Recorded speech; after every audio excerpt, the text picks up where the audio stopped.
오늘 함께 볼 성경 말씀은 요한복음 1장 14절부터 17절의 말씀이 되겠습니다.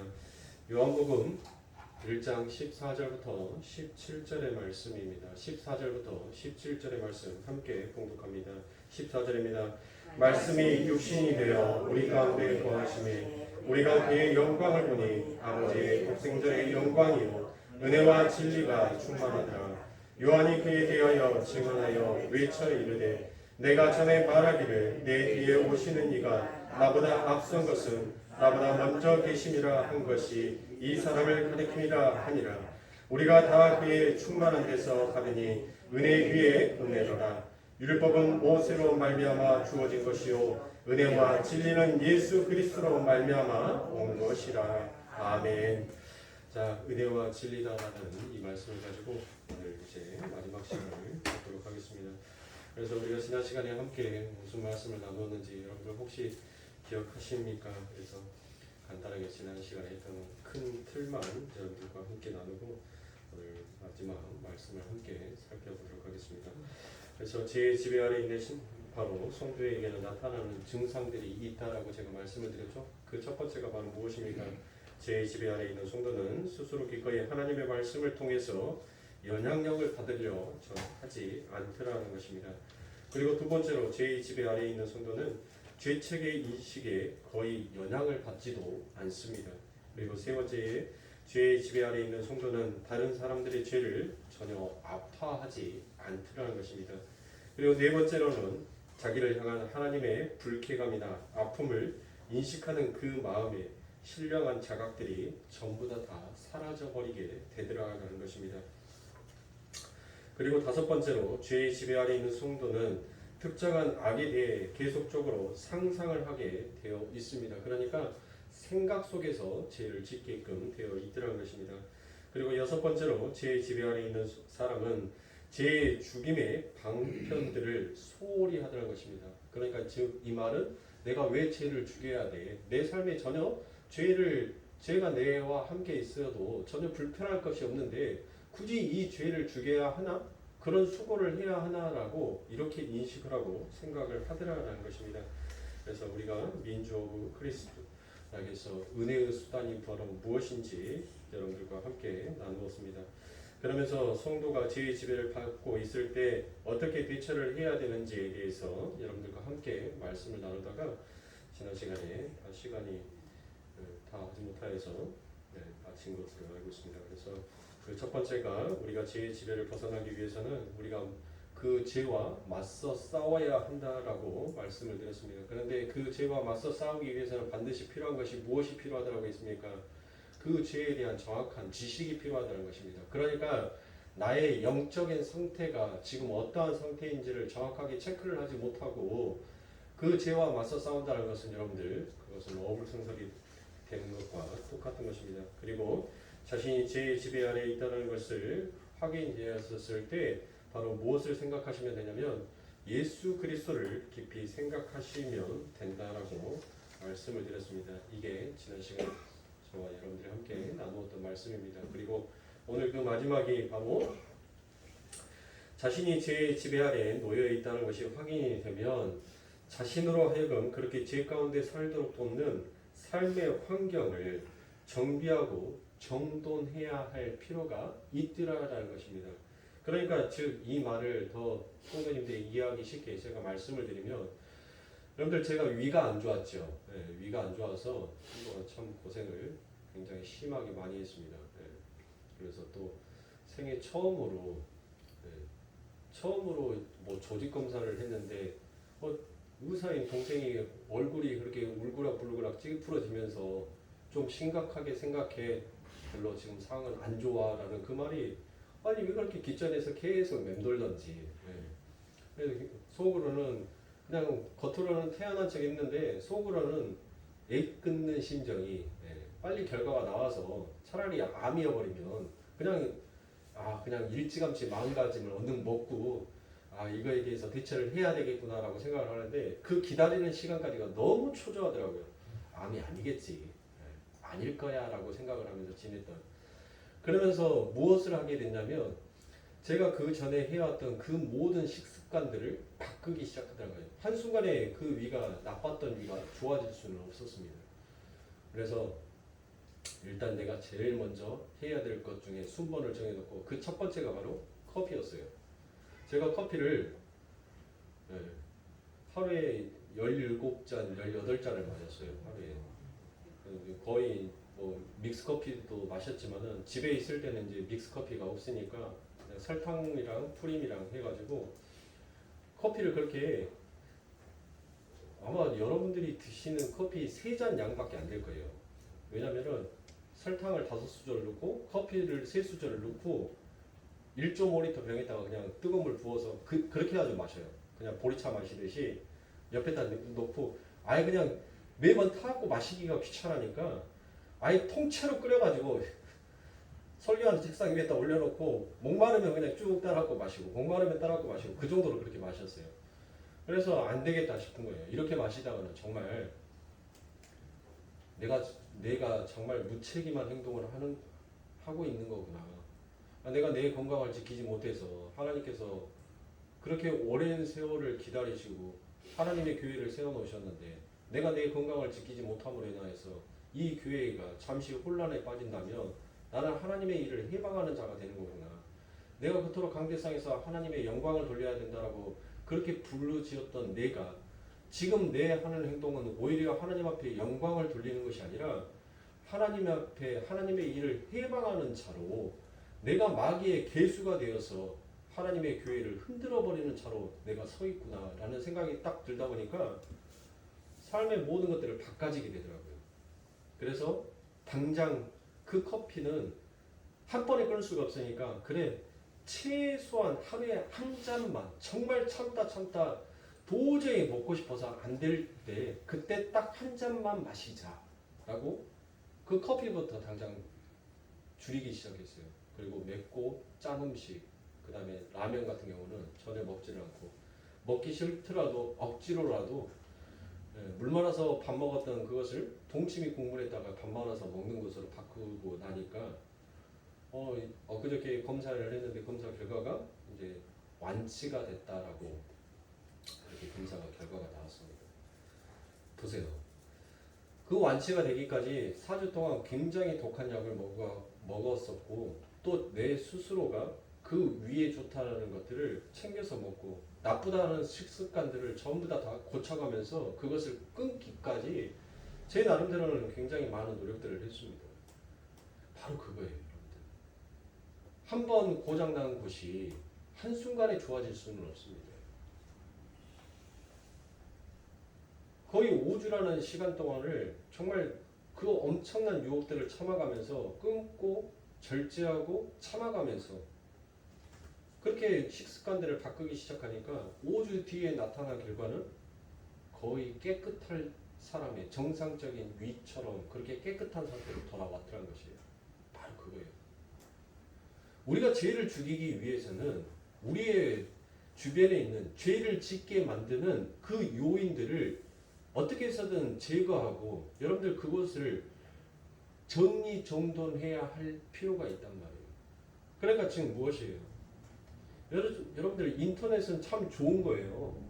인터넷을 만들었을 때는 전 세계에 있는 다양한 지식들, 다양한 문명과 문화들을 여러분들 볼 수 있게끔 지식의 창을 열어주는 것으로 굉장히 이 인터넷이 처음에는 참 유용하게 사용이 되었습니다. 그런데 어느 날부터 이 인터넷이 아주 변질이 되어버렸어요.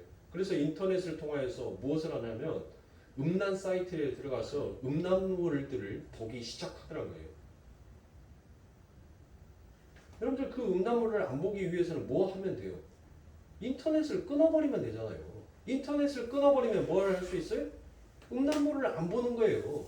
내가 손 전화기를 가지고 다니면서 이 손 전화기가 이 스마트폰으로 내가 음란물을 찾아서 그런 것들을 보게 되면 손 전화기를 끊을 수는 없으니까 인터넷이 안 되는 옛날 구닥다리 폰으로 알뜰 폰으로 바꿔버리면 되는 거예요.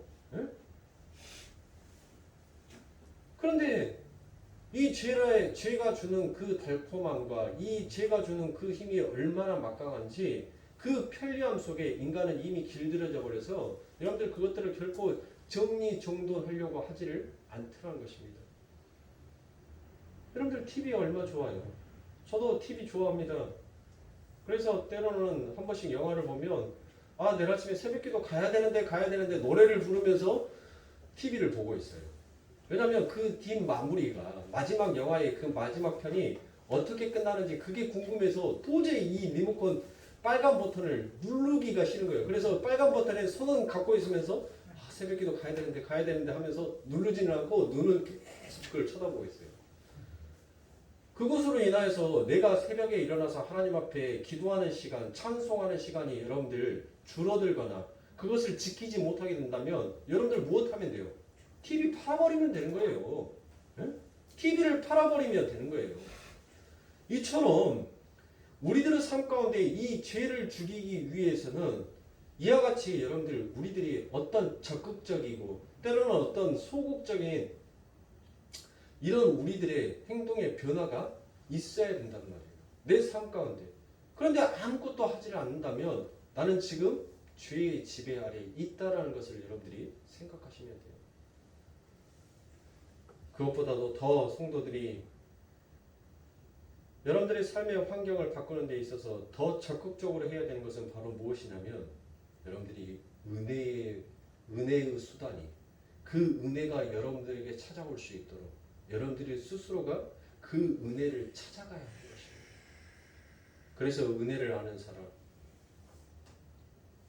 그런 사람들은 무엇 하냐면 목숨을 걸고 어디로 가는 거예요? 하나님이 계신 그 예배당에 가서 예배를 드리는 거예요. 모이기에 힘쓰는 거예요. 왜 하나님께서 이 땅에 성전을 두셨냐고요? 아니 우리가 다 교회라고 했으니까 각자 집에서 알아서 예배 드리면 되잖아요. 네? 각자가 기름 부은 하나님의 제사장이라고 왕같은 제사장이라고 했으니까 각자가 집에서 성경 보고 찬송하고 그가 하면 되지. 왜 하나님께서는 이 땅에 이 예배당을 교회를 만들어 놓으시고 너희들은 모이기에 힘써라. 두세 사람이 모인 곳에서 내가 너희들과 함께 할 것이다 라는 그 말씀을 하시면서 왜 같이 모이라라고 하나님께서는 그와 같이 말씀하시냔 말이에요. 하나님께서는 그 모임 가운데 하나님께서 이루고 싶어 하시는 그 뜻이 있기에 하나님께서는 그 모임의 장소, 그 이 예배당을 만들어 놓으시고 그 예배당 안에 하늘의 그 묵시 세계 속에서의 그 교회 하나가 모여서 어떻게 하나님의 나라를 만들어 가는지를 하나님께서는 눈이 어둡고 귀가 어두운 그들에게 보이고 싶은 거예요. 나는 여호와다. 나는 너희의 하나님이다라는 것을 하나님께서는 이 땅에 드러내고 싶은 것입니다. 빛을 나타내고 싶은 거예요. 그러니까 여러분들 교회에서 예배 드리는 것과 집에서 테이프로 때로는 동영상으로 때로는 유튜버나 TV를 보면서 예배 드리는 것과는 여러분들 차이가 있어요. 그 은혜의 접해지는 알 수 없는 내 마음에 다가오는 알 수 없는 여러분들 그 은혜가 그 은혜의 맛이 있단 말이에요. 그래서 하나님의 은혜를 사모하는 자는 죽을 힘을 다해서 목숨을 걸고라도 여러분들 내 삶 가운데 특별하게 좋은 일이 없다 할지라도 늘 예배가 있는 곳, 하나님의 말씀이 있는 곳, 기도가 있고 찬송이 있는 곳을 여러분들 모여서 예배드리기를 원하는 것입니다. 그래서 하나님께서는 그렇게 성도들에게 모든 것이 합력하여 선을 이루게 되어 있고 교회를 통해서 하나님의 그 일을 이루어 가신다고 했기 때문에 우리는 교회가 모이는 자리에 반드시 지키며 살아가야 하는 것입니다. 항상 기도하고 말씀을 묵상할 수 있는 시간을 빼놓으셔야 하는 것이 바로 우리 성도가 이 땅을 살아가는 삶인 것입니다. 성도가 은혜로부터 멀어지게 되면 반드시 여러분들의 삶 가운데 무엇이 다가오냐면 죄가 다가올 수밖에 없습니다. 우리 안에는 은혜와 죄가 반반, 그거 외에는 다른 것은 전혀 없는 것입니다. 그래서 제가 여러분들에게 말씀을 드렸죠. 내가 어느 곳에 먹이를 주느냐에 따라서 그 먹이를 먹는 쪽은 그 힘을 얻게 된다고. 내가 죄를 짓게 되면 그 죄는 그 죄의 먹이로 인하여서 힘을 얻어서 무엇을 하게 됩니까? 더욱더 그 은혜를 멀리 밀어내버리는 그 힘을 사용하는 거예요. 그런데 내가 죄를 죽이기 위해서 내 마음을 돌리고 내 삶을 변화시키고 내 환경을 변화시키고 그렇게 함으로 인하여서 여러분들 내 삶 가운데 무엇을 하게 되는 겁니까? 자꾸 하나님의 말씀과 기도를 찾게 되면 내 삶 가운데서는 그 은혜가 힘을 얻어서 죄를 내 삶 가운데 바깥으로 밀어내게끔 되어 있어요. 그러니까 묵시 세계 속에서는 여러분들 우리들은 완전한 의인이에요. 네? 의인인데 이 땅을 살아가는 우리는 의인이라 칭함을 받았을 뿐이지 완전한 의인이 아니란 말이에요. 근데 묵시 속에서 의인이라는 그 의의 개념을 이 육신의 삶 가운데에서도 여러분들 적용을 하는데 그것은 잘못된 적용이란 말이에요. 아니 이 땅에서도 의인이면 뭘 안 해야 돼요? 죄를 안 지어야 될 거 아닙니까? 하나님이 원하시는, 하나님이 기뻐하시는 예수 그리스도의 삶이 나타나야 되잖아요. 근데 입으로는 내가 의인이라고 하면서 전혀 내 삶 가운데는 예수가 안 나타난다면 그게 무슨 의인이냐고요. 그래서 하나님께서는 이 땅에 우리들을 보내셔서 그 죄의 집요함이, 죄의 악함이, 그 죄의 더러움이 무엇인지를 우리들보다 깨우치게 하고 너희들이 그 죄에서 벗어날 수 없는 그 늪을 그 예수의 십자가가 너희들을 건져냈다는 것을 하나님께서는 하나님의 백성들에게 깨우치게 하여 주신 거예요. 저와 여러분들에게 그 사실을 인정하고 알고 그 고백을 우리들의 입 밖으로 터져 나오게끔 하나님은 이 역사를 움직이시라는 거예요. 우리의 삶을 변화시키라는 것입니다. 묵시 속에서의 의인 말을 가지고 자꾸 그렇게 이 땅에서 의인이다 그래요. 근데 우리가 의인은 의인인데 무엇으로 의인이 되었냔 말이에요. 뭘로써? 예수의 덮으심이라고 제가 말씀을 드렸잖아요. 예수 그리스도의 덮으심이 아니면 우리는 의인일 수가 없어요. 우리는 깨끗한 존재가 아니에요. 오직 예수 그리스도의 덮으심만이 우리를 의인이라 칭해 준 거예요. 로기조마이라라고 제가 주일 예배 때 말씀을 드렸죠. 내가 죄가 없어서 죄가 기록이 안 된 것이 아니라 그냥 그 죄를 기록 안 해주셨을 뿐이에요. 누가? 예수 그리스도가 덮어버리심으로. 그래서 자꾸 그 하나님의 은혜를 착각하더란 것이에요. 내가 이 땅에서 의인이다면 여러분들 우리의 삶 가운데서는 무엇부터 바꿔져야 돼요? 무엇부터? 제가 여러분들에게 예배 시작 전에 기도를 했었을 때 제가 무슨 기도를 했습니까? 우리들의 이 혀 끝에는 사람을 살리고 죽이는 그 힘이 있단 말이에요. 그러면 살리는 것은 영이라 했어요. 그러면 그 영이신 예수 그리스도가 무엇을 하셨습니까? 이 땅에 오셔서 사람을 외모로 판단하지 아니하시더라. 사람을 외모로 판단하지 아니하셨어요. 그 예수님께서는 이 땅에 오셔서 당신이 긍휼을 베풀어야 될 자에게 긍휼을 베푸시고 자비를 베풀어야 될 자에게 자비를 베푸셨어요.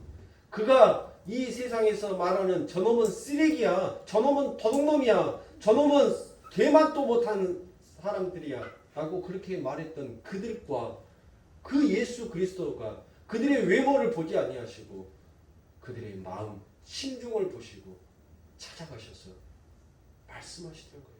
그래서 오늘 새벽 기도에 뭐라고 말씀드렸습니까? 우리 예수님께서 내가 이 땅에 의인을 부르러 온 것이 아니라 내가 이 땅에 죄인을 부르러 왔다라고 말씀하지 않습니까? 병든 자에게 의사가 필요하지 병들지 아니하는 자에게는 의인이 필요 없다라고 우리 예수님께서 말씀하셨습니까? 우리는 그것을 배우고 가는 거예요. 그것을 깨닫고 알았을 때 여러분들 우리들의 삶 가운데 무엇이 드러나게 됩니까? 사람을 외모로 판단하지 아니하는 우리 이 혀끝이 변화가 생기게 되더란 것이에요. 저놈은 이랬어. 짜는 이랬어. 구별을 짓지 않더란 것입니다. 그래서 은혜가 세력을 넓혀가면 죄는 밀려가게 되는 것이고 반대로 죄가 세력을 넓혀가면 은혜가 밀려가는 것입니다. 성도가 이런 방법을 동원해서 죄와 싸운다 할지라도 잘못된 동기와 목표를 가지고 싸우게 되면 성도는 죄와의 싸움에서 실패할 수밖에 없습니다. 왜 실패할 수밖에 없습니까? 잘못된 동기를 가지고 죄와 싸운다는 것은 그 죄 자체를 혐오하거나 미워해서 죄를 죽이려고 하는 것이 아니라 그 죄로 말미암아 자기가 당하게 될 불명예나 수치에 대한 두려움이 동기가 되어서 싸우기 때문인 것입니다. 그러니까 무슨 말이에요, 여러분들? 여러분들을 아는 동네에선 여러분들의 행동 거지가 왜 그렇게 조심스럽습니까? 여러분이 누구인지를 아는 거예요. 여러분들의 이름을 아는 것이 아니라 저 집 어디 교회 권사인데? 저 집 어디 큰 교회 그 장로님이래. 저기 누구누구 목사님 차네? 그거를 아는 거예요. 그러니까 뭐 하는 거예요? 잘못된 동기와 잘못된 목표를 가지고 내가 죄를 죽이게 한다는 것은 바로 이 말인 거예요. 내가 목사인데, 내가 권사인데, 내가 장로인데, 내가 어느 교회 집사인데, 내가 이런 짓을 하다가 만약에 이 죄가 들통이 나면 이거 개망신 나가는 건데, 이거 창피한 건데, 이거 부끄러운 건데, 그러니까 하지 말자. 여러분들 이렇게 죄를 죽이는 이와 같은 잘못된 동기는 결국 여러분들 그 동기 자체가 잘못되어 있기 때문에 그 사람들은 어디로 쉽게 돌아가는 거예요? 다시 죄로 쉽게 돌아갈 수밖에 없는 것입니다. 그래서 잘못된 동기란 결국 여러분들 무엇이겠습니까? 내 체면과 내 자랑을 위해서 죄를 죽이려고 하였기 때문에 그 죄로 다시 되돌아갈 수밖에 없는 것입니다. 하나님의 백성이라면, 은혜를 깨닫는 자라면 여러분들 죄를 죽여야 되는 그 이유가 무엇 때문이어야 됩니까? 바로 복음 때문이어야 되는 것입니다. 그래야지만이 그 동기가 명확한 거예요. 죄를 죽이는 것이 내 체면 때문에, 내 자랑 때문에 여러분들 죄를 죽인다는 것은 결국 그 죄를 죽이는 것이 아니라 오히려 그 죄의 밥이 되어서 더 큰 죄를 지을 수밖에 없는 것이에요. 그러나 내 삶 가운데 있어서 내가 복음 때문에 나는 죄를 죽여야 한다라는 그 동기를 가지고 있는 성도는 반드시 그 죄를 자신의 삶 가운데 몰아낼 수 있는 것입니다. 왜 그렇습니까?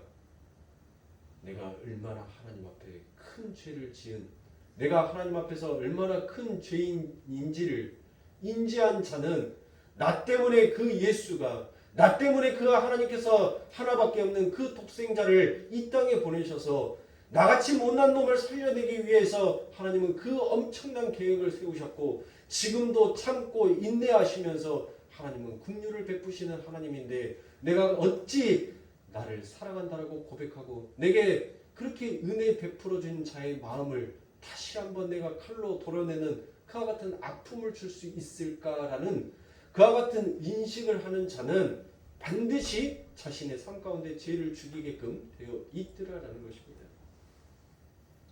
그러므로 사랑하는 성도님들, 여러분들의 삶 가운데 죄 죽이기의 동기는 바로 복음 때문이어야 합니다. 그것이 여러분들의 체면과 자랑이 되어서는 결코 아니 되는 것입니다. 두 번째로 잘못된 목표를 가지고 죄와 싸우는 경우를 살펴보겠습니다. 많은 사람들이 하나님을 알고 그 하나님을 사랑하는 마음에서 하나님과의 관계 회복이 목적이 아니라 자신의 평안과 행복을 위해서 죄와 싸우는 것을 우리가 늘 볼 수가 있더라는 것입니다. 성도가 죄를 지으면 그 죄를 통해 즐거움도 주지만 반드시 고통을 수반하게끔 되어 있더라는 것입니다. 그래서 시편 31편 10절에 내 생명은 슬픔으로 보내며 나의 해는 탄식으로 보내니요 내 기력이 나의 죄악으로 약하며 내 뼈가 쇠하도소도이다라고 이와 같이 얘기합니다. 이렇게 성도는 고통을 받게 되어 있습니다. 죄를 지으면 그래서 성도는 은혜에 대해서 실증을 금방 내지만 죄에 대해서도 금방 실증을 내리라는 것입니다. 그러니까 여러분들 인간은 정말 어떤 존재예요? 구제불능이에요. 구제불능. 은혜에 대해서도 여러분들 금방 실증을 낸다니까요. 근데 은혜에 대해서 실증을 내면 뭐에 대해서는 여러분들 실증을 내면 안 돼요. 죄 짓는 거에 대해서는 실증을 내면 안 된단 말이에요. 근데 이내 죄 짓는 거에서도 실증을 내리라는 것입니다. 그게 성경에 명확하게 기록이 되어 있습니다.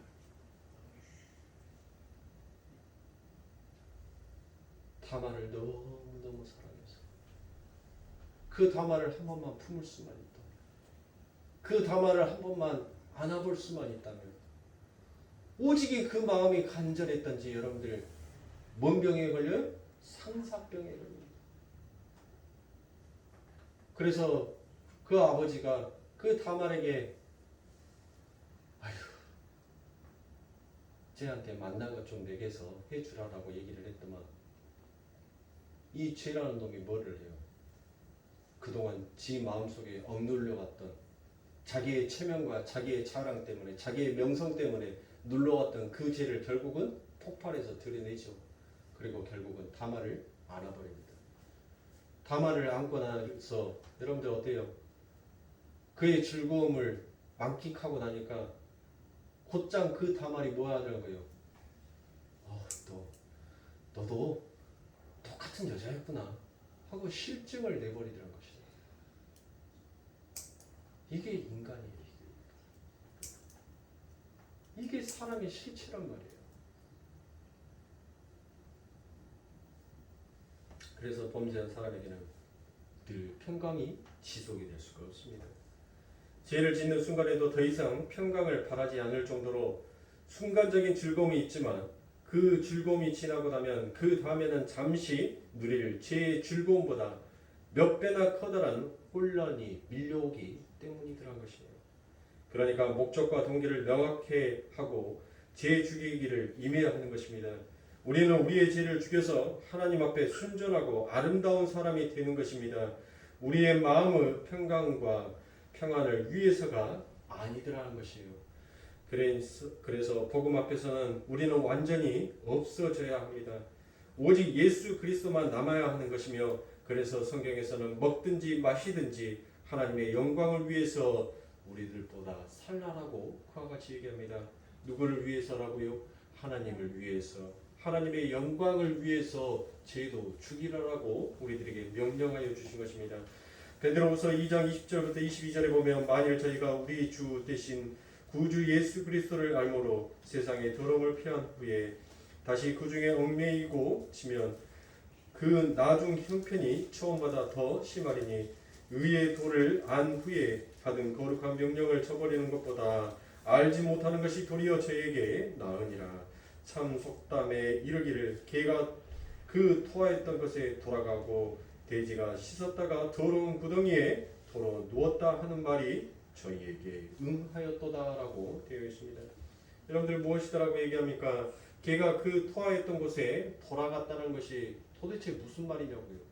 그러니까 그것은 여러분들 그 죄가 더럽고 역겨워서 그것을 토해내버렸다는 그런 말이 아니에요. 지금 개가 그것을 토했다는 것은 뭐예요? 그것을 토했는데 여러분들 그것에 다시 돌아가서 뭐 하더라고요? 그것을 또다시 먹더라라고 되어 있죠. 그러니까 얼떨결에 토한 거예요. 얼떨결에 토하니까 내가 이거 토하려고 토한 것이 아닌데, 그러니까 뭐 하는 거예요? 가서 다시 주워 먹어버리는 거예요. 그거를. 이처럼 우리들의 삶 가운데 왜 죄를 죽여야 하는지, 왜 하나님께서 우리들에게 그 예수 그리스도를, 그 이름을 우리들에게 주셨는지를 여러분들 정확하게 아는 자만이 그 죄를 죽일 수 있는 거예요. 이런 명확한 하나님께서 우리들에게 죄를 죽이라고 명령하신, 그리고 그 죄를 멀리하라고 명령하신 그 명령이 무엇인지를 모르는 자들은 여러분들 남들이 하니까 자기도 얼떨결에 하는 거예요. 얼떨결에 했는데 남들이 또 죄도 지어요. 그러니까 뭐 하는 거예요? 덩달아 가서 얼떨결에 죄도 짓는 거예요. 네? 이거는 여러분들 진정한 죄 죽이기 아닌 것입니다. 그 뒤에 또 뭐라고 얘기합니까? 돼지를 시켜놨더니 여러분들 돼지가 뭐라고 어디로 가요? 다시 더러운 웅덩이로 다시 들어가더라는 것이에요. 그러니까 여러분들 뭐 하는 거예요? 왜 하나님께서 우리들을 하나님의 그 보혈의 피로 우리를 씻겨 주셔서 우리가 살아나게 됐는지를 모르는 자는 다시 죄로 들어가 버리더라는 것이에요. 내가 왜 하나님의 그 십자가의 구원이 필요한지, 왜 내 삶 가운데 예수의 복음이 필요한지, 왜 그 십자가의 그 피가 필요한지, 왜 하나님의 이름이 필요한지를 모르는 자들은 기껏 하나님께서 전부 다 하나님의 그 보혈의 피로 덮어서 씻겨놨더니 그것을 오히려 죄 짓는 데 전부 다 사용을 하더란 것이에요. 그러니까 우리 성도님들 속에서는 혹시라도 아니란 마음을 가지고 계실 분들은 없으실 거라 믿습니다. 우리들은 이미 여러분들 묵시 세계에서 완성이 됐어요. 네?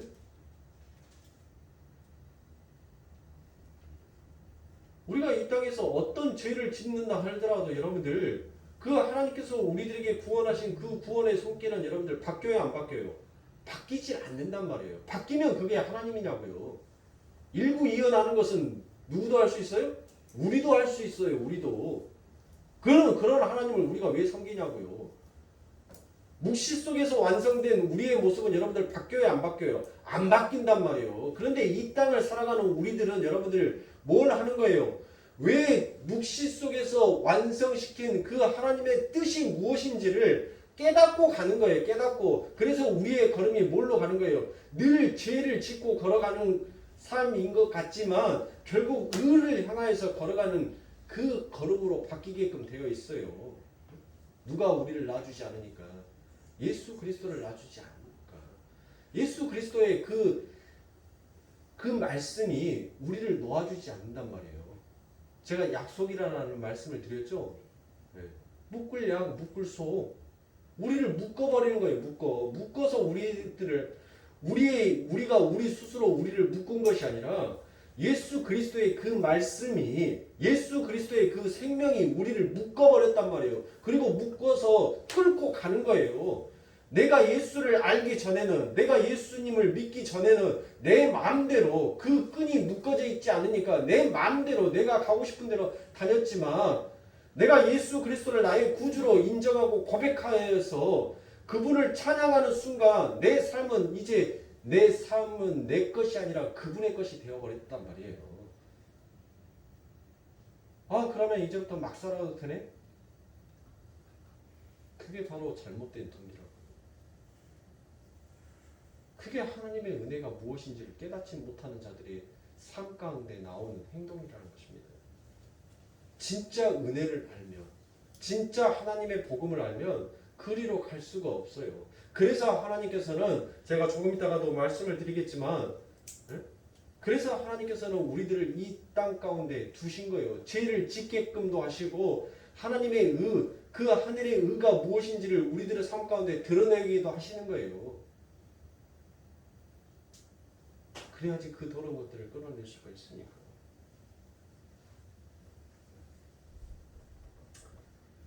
그래서 제가 말씀드렸던 것처럼 마지막으로 하나님은 왜 성도들의 삶 속에서 죄를 허락하신가에 대해서 여러분들과 살피고 마치도록 하겠습니다. 그 첫 번째는 성도를 구원하신 하나님께서 왜 죄를 남겨두셨을까라는 이와 같은 것입니다. 그리고 두 번째로 우리 안에 죄와 오염이 그리고 부패성이 그냥 남아있게 만들었냐는 것입니다. 그래서 많은 성도들이 그것 때문에 이렇게까지 고통스러운 삶을 살아야 합니까? 라는 이와 같은 질문들이 우리들의 삶 가운데 나올 수 있습니다. 그 이유는 단 한 가지입니다. 죄라는 것이 얼마나 집요하고 더럽고 무서운 것인지를 우리들의 삶 가운데 깨닫게 해주시기 위하여서 하나님께서는 이 땅에 죄를 남겨두신 것이고, 그 죄와 오염과 그 부패성이 우리들의 삶 가운데 찾아오게 만들으셔서 하나님의 그 은혜를 강구할 수밖에 없는 자로 우리들을 체험시키는 하나님의 체험 삶의 현장인 것입니다. 죄는 인간의 영혼을 피폐케 하고 결국에는 그 영혼을 무참하게 짓밟아버리는 아주 더럽고 추악한 것이지만, 하나님은 그것을 손용하셔서 우리 성도들의 성숙을 도모하시기 위해서 오히려 그것을, 죄를 하나님께서는 도구로 사용하고 계시는 것입니다. 그러니까 사랑하는 성도님들, 여러분들의 삶 가운데 죄를 내가 짓고 있는 것에 대해서 하나님께서 나를 성숙하게 하기 위해서 지금 쓰시는 도구니까 나는 죄를 더 많이 지어도 돼. 죄가 깊은 곳에 뭐가 넘친다고요? 사도학교 3년이면 풍어를 분다고 성경에서 좋은 것은 자기한테 변명거리 되는 것은 전부 다 머릿속에 구절로 다 외우고 있어가지고 여러분들 성도는 은혜를 알면 절대로 죄 가운데 갈 수가 없어요. 죄가 깊은 곳에 은혜가 깊다는 말은 그 은혜의 복음이 그 하나님의 긍휼과 자비하심이 내 삶 가운데 어떻게 찾아온 것인지를 그것을 깨닫는 순간 하나님 내 삶 자체가 전부 다 죄의 덩어리였군요. 전부 다 하늘나라의 반기만을 들고 있는 하늘나라의 반역자의 삶을 살았던 저희가 이처럼 하나님의 장자의 총에 아버지 하나님의 자녀로 나를 인쳐주신 그 아버지 하나님의 은혜가 어떠한지 나는 또 깨닫고 또 깨닫습니다라는 것이지 여러분들보다 성경이 지금 죄 지어라라고 하는 말이 아니에요. 저도 우리 성도님들에게 나가서 죄 마음껏 지으라라고 여러분들에게 권유하는 말씀이 아닌 것입니다. 지금 제가 여러분들에게 여러 가지 복잡하고 어려운 이야기들을 해 나가는 이유는 은혜를 알아는 거예요. 은혜가 먼저인 거예요. 성경 몇 구절 더 알면 뭐하고 모르면 뭐합니까? 우리 교회에도 80 넘으신 분들이 교회를 나오셔서 예배를 드리는데 그분들이 뭐 성경책을 읽을 줄 압니까? 찬송을 부를 줄 압니까? 그런데 그 귓전에 들려오는 그 하나님의 말씀이 은혜의 말씀으로 들어오니까 그러니까 나 같은 죄인 그분이 뭘 잘못한지를 알고 그와 같이 얘기하시겠냐고요. 그 은혜가 자기의 마음 가운데 찾아오니까 그 은혜가 내 안에서 복음의 말씀을 전하더란 거예요. 예? 성경 더 한 자리 더 알면 못하고 성경 한 자 덜 모르면 뭐 어떻습니까? 은혜가 먼저인 거예요. 은혜가. 예? 저는 지금 그것을 얘기하는 거예요. 히브리 성경책 읽고 헬라어 성경책 읽고 영어로 성경책 읽고 수많은 가지 설교들을 내 귓가에다 다 듣는다 하더라도 하나님의 은혜가 무엇인지를 똑바로 깨닫지 못하는 그 모든 것이 무슨 필요가 있냐고요. 오히려 그것이 자기의 교만이요. 하나님 앞에 다가가는 오히려 더 해방거리고 방해거리가 된다는 것을 알아야죠. 예? 바리새인들이 서기관들이 사두개인들이 여러분들 예수가 전하는 복음을 믿었습니까? 그들이? 안 믿었어요. 오히려 더 많이 알고 있는 놈들이 더 오히려 하나님의 일을 방해하더란 거예요. 예? 그게 도움이 안 돼요. 예수의 은혜를 간구하는 것이 그게 우리들의 삶의 목표인 것입니다. 설교자인 저도 마찬가지예요. 저도 마찬가지예요. 제가 성경 한 자리 여러분들의 헬라어로 말하고 히브리어로 말한다고 해서 무슨 소용이 있냐고요. 설교하는 설교자가 은혜가 무엇인지를 깨닫지 못하고 그 은혜의 광선이 내게 비춰져서 그 말씀이 선포되어지지 아니한다면 여러분들 이 설교는 한낱 꽹가리 설교밖에 안 돼요. 세상의 인문학 설교보다도 더 못한 설교예요. 누가 듣기나 하겠습니까? 누가 들어주기나 하겠냐고요. 세상의 말쟁이들이 저보다 더 얼마나 말을 잘하는데. 김창욱이 보세요. 얼마나 껄껄껄 웃습니까? 얼마나 그 말 한마디 한마디 할 때 여러분들 얼마나 그 블랙홀에 그 말의 블랙홀에 빠진 줄 아세요? 그 김창욱이 여러분들 인문학을 공부했던 사람 아닙니까? 얼마나 말 위트 있게 잘합니까?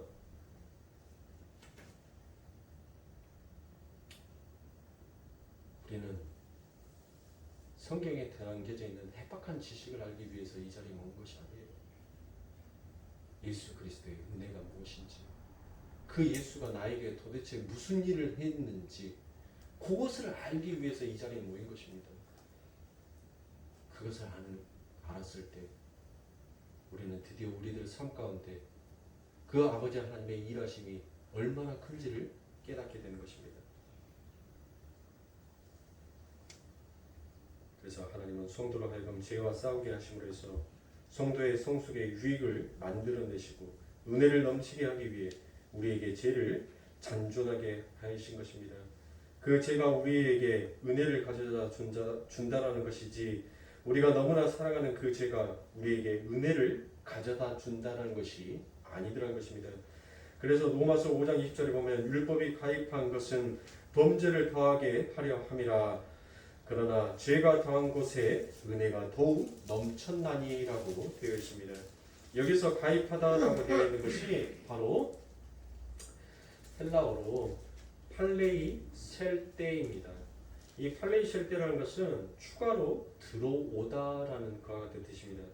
그러니까 이 말은 모세의 율법이 주어지기 전에 이미 어떤 종류의 율법이 우리들에게 주어졌다라는 거예요. 추가적으로 들어왔더라라는 것입니다. 그것이 바로 무엇이냐면 law of the nature입니다. 바로 본성의 율법이라는 것이에요. 그래서 로마서 2장 14절부터 15절의 말씀에 보면 율법 없는 이방인이 본성으로 율법의 일을 행할 때는 이 사람은 율법이 없어도 자기가 자기에게 율법이 되나니 이런 이들은 그 양심의 증거가 되어 그 생각들이 서로 혹은 송사하며 혹은 변명하여 그 마음에 새긴 율법의 행위를 나타내느니라라고 이와 같이 말씀하고 있습니다. 이렇게 모든 인간에게는 본성의 율법이 있어서 모든 인간은 죄라는 것을 인식할 수 있게 됩니다. 그런데 모세의 율법이 들어옴으로 해서 본성의 율법으로만 알지 못하였던 죄를 아주 많이 발견하게 하는 그와 같은 역할을 하더라는 것이에요. 무엇이? 율법이. 그러면 율법은 무엇이더라겠어요? 예수 그리스도라겠죠. 그러니까 예수 그리스도를 알므로 인해서 내가 이 본성으로, 그러니까 본성의 율법, 각자만의 본성의 율법이 있다니까요. 어떤 집에서는 음식 먹을 때 이게 죄가 아니에요. 그 집에서는 짭짭짭짭 거리고 음식을 먹어줘야지 야, 참 음식 복스럽게 맛있게 먹는다라고 해요. 그런데 어떤 집에 가갖고 저런 밥상 교육도 안 되냐. 너 부모님은 그 밥 먹을 때 그 입 쩝쩝쩝쩝 벌리면서 밥 먹으라 하디?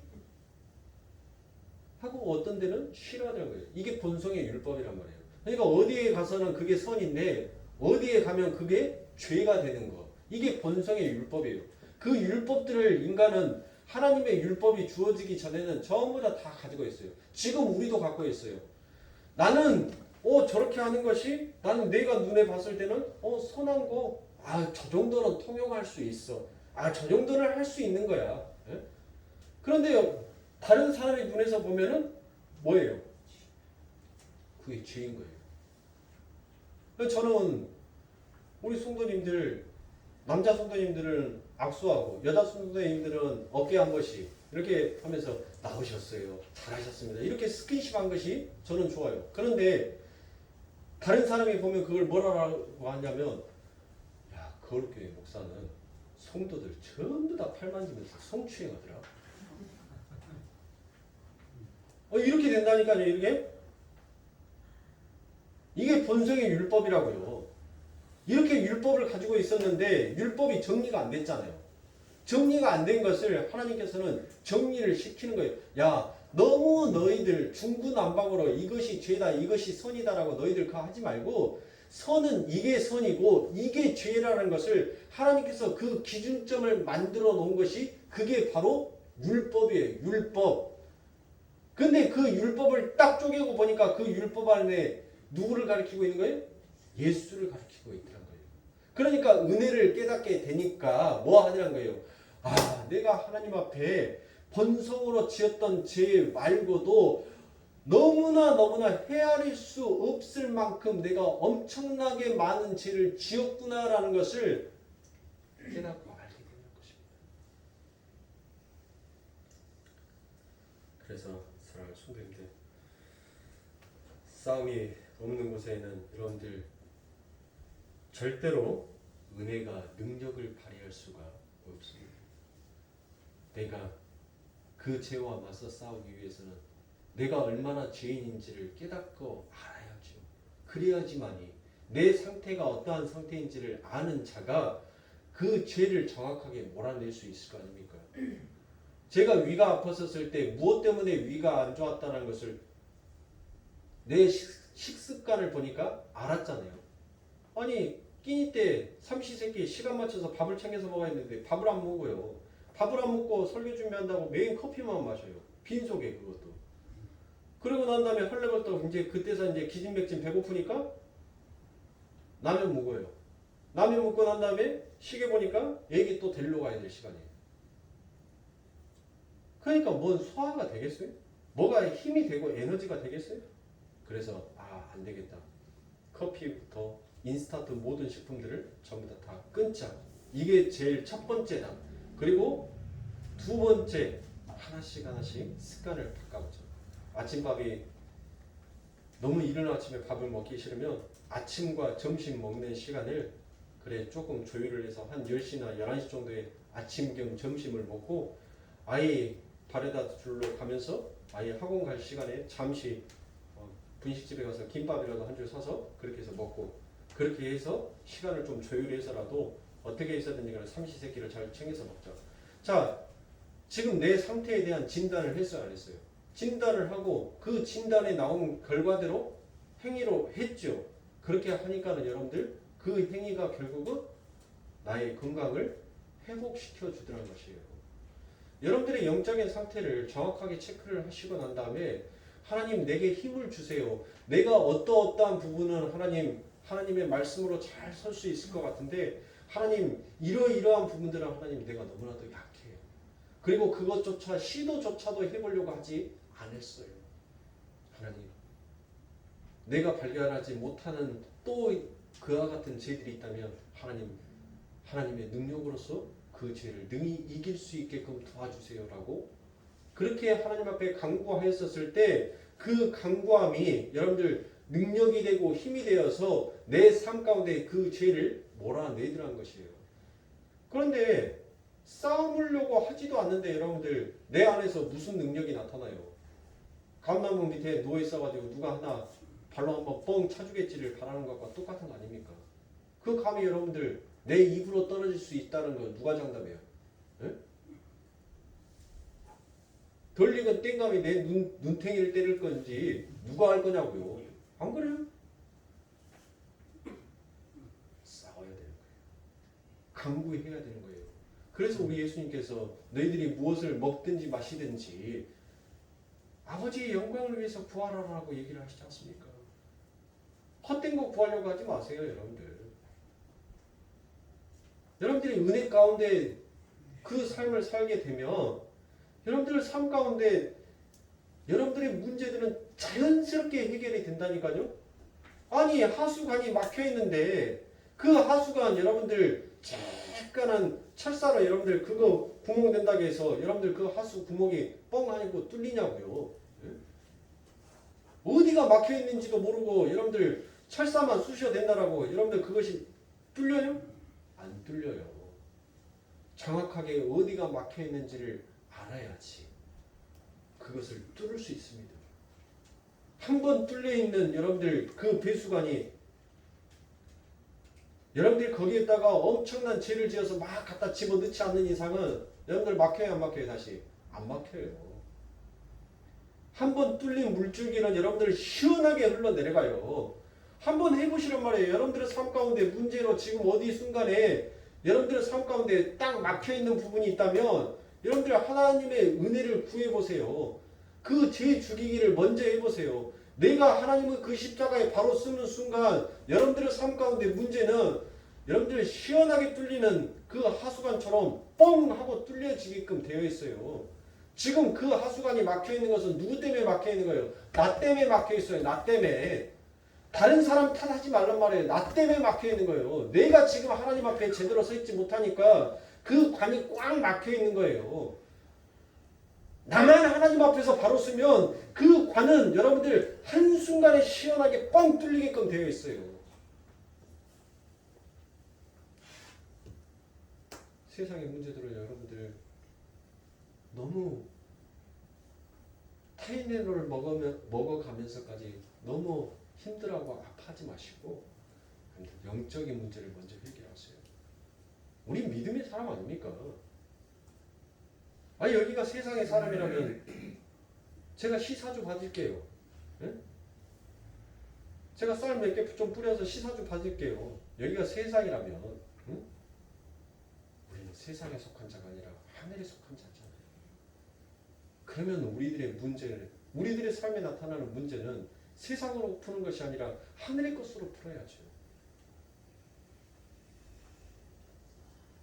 사랑하는 성도님들, 이처럼 여러분들의 삶 가운데 늘 복음 때문에, 예수 때문에, 하나님 때문에 하나님 나는 이 땅을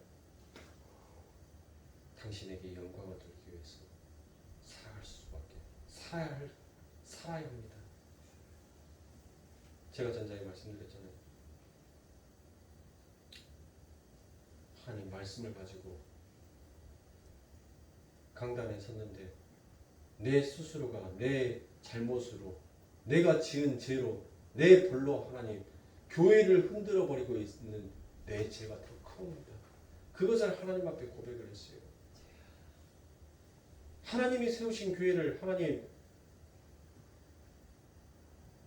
내가 지키지는 문지기로서 지키지는 못할 망정 흔들리지는 않게끔 해야 되는데 하나님 내가 문지기 역할도 못하는 것은 떠나서 하나님의 교회를 흔들어 버리려고 하고 있으니 하나님 나 같은 죄인의 기수가 어디 있습니까? 내가 만약에 하나님 암으로 죽고 난다면 저 많은 양들은 하나님 또 얼마나 이 세상 가운데 방황하게 될 것입니까? 또 얼마나 많이 아파할 것입니까? 하나님 죽고 사는 것은 하나님께 달려있지만 내 죄가 큽니다. 내 벌이 하나님 너무나도 하나님 앞에서 너무나도 중요합니다. 그 고백을 하나님께서는 받기를 원하시더라고요. 사랑하는 성도님들, 저의 고백만이 아니라 여러분들의 고백도 되셔야 됩니다. 나의 모습이 나 하나로 인하여서 내가 지은 죄로 인하여서 내가 하나님 말씀 앞에 바로 서지 못함으로 인하여서 내 사랑하는 자들이 내 주변에 있는 자들이 얼마나 많이 아파하고 그들이 얼마나 하나님을 알기를 두려움의 하나님 사랑의 하나님으로 알기를 보다는 그 하나님을 혐오의 하나님으로 만들고 있지는 않을까. 여러분들의 자신들을 한번 되새김질 해보면 사랑하는 성도님들 우리의 혀끝이 우리의 발걸음이 우리의 손길이 우리의 삶의 목표와 우리의 삶의 동기가 여러분들 조금씩 변화가 되기 시작할 것입니다. 사랑하는 성도님들 우리 같이 한번 해보십시오. 우리 같이 한번 이겨내보시기요. 그래서 하나님의 영광이 무엇인지를 미련하고 아둔한 저들에게 하나님의 그 발산적 영광을 한번 비추어 보게요. 그것을 우리의 자랑으로 삼자라는 것이 아닙니다. 하나님의 일하심이 바로 이것이다라는 것을 우리가 한번 들여내보자. 오늘부터 한번 그 마음으로 하나님 앞에 다가가는 우리 거룩교회 성도님들이 되시길 바랍니다. 우리 사랑하는 가족 여러분들이 되시기를 바랍니다. 그래서 한마음 한뜻으로 그렇게 하나님 앞에 다가가는 진정한 우리 가족들의 모습, 하나님께서 이 자리에 모여있는 우리들의 삶, 우리들의 모습들을 보면서 얼마나 기뻐하시겠습니까? 기뻐하시려 그 하나님의 모습을 여러분들은 머릿속에서 상상하시고 그리시면서 늘 여러분들의 삶 가운데 찾아오는 그 죄를 늘 멀리할 수 있게끔 여러분들은 늘 전투 태세를 갖추시고 여러분들의 삶의 현장 속에서 늘 그렇게 예수의 이름으로 승리할 수 있는 그런 전신갑주를 입으시고 무장하셔서 살아가시는 사랑하는 성도들의 삶이 되시고 주님의 축원을 기도하겠습니다.